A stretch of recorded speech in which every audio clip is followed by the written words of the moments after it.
Antonio Lopez হাভাসের সঙ্গে মোহনবাগান দলের সমস্ত সম্পর্ক শেষ, তবুও মোহনবাগান দলকে এখনো ভালোবাসেন অ্যান্টোনিও লোপেজ হাভাস। কিছুদিন আগেই এক সংবাদপত্র মাধ্যমে হাভাস তিনি জানিয়েছেন যে মোহনবাগান দলকে এখন কোচ হিসেবে নয়, একটা সমর্থক হিসেবে ভালোবাসি। মোহনবাগানের খেলা এখন একটা সমর্থক হিসেবেই আমি দেখি। যখন হাভাসকে জিজ্ঞেস করা হয় মোহনবাগান দল তো আপনাকে রাখতে চেয়েছিল, আপনি কেন মোহনবাগান দল ছাড়লেন, অ্যান্টোনিও লোপেজ হাভাস তিনি উত্তর দেন, আমরা দুই পক্ষই সম্পর্কটাকে এগিয়ে নিয়ে যেতে চাইনি।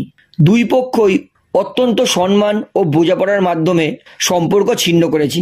এই জায়গায় কেউ কাউকে দোষারোপ করার জায়গা নেই। দুজনই চেয়েছিলাম সম্পর্ক বিচ্ছিন্ন করতে, সেটাই করেছি। তো বন্ধুরা, মোহনবাগান দলের খেলা এখনো কিন্তু হাভাস দেখে, কিন্তু একটা সমর্থক হিসেবে। অর্থাৎ বোঝাই যায় হাভাস তিনি কিন্তু এখনো মোহনবাগান দলকে ভালোবাসেন। তো আমি সত্যি চেয়েছিলাম হাভাস তিনি মোহনবাগান দলের কোচ থাক, এবং আমি খুশি হতাম যদি হাভাসই মোহনবাগান দলকে কোচিং করাতো। তো এই নিয়ে আপনাদের বক্তব্য কি, এবং হাভাসকে আপনারা কতটা মিস করছেন সেটা আমাকে কমেন্টে জানাবেন। তাহলে ভিডিওটা এখানে শেষ করছি, আশা করি ভালো লাগলো। তো ভিডিওটি ভালো লাগলে অবশ্যই লাইক করুন, কমেন্ট করুন, শেয়ার করুন, এবং চ্যানেলে নতুন আছেন সকলকে একটা অনুরোধ করবো, তারা অবশ্যই পাবলিক ভিউ কলকাতা চ্যানেলটিকে সাবস্ক্রাইব করে বেল আইকন প্রেস করে অল করে রাখবেন। ধন্যবাদ।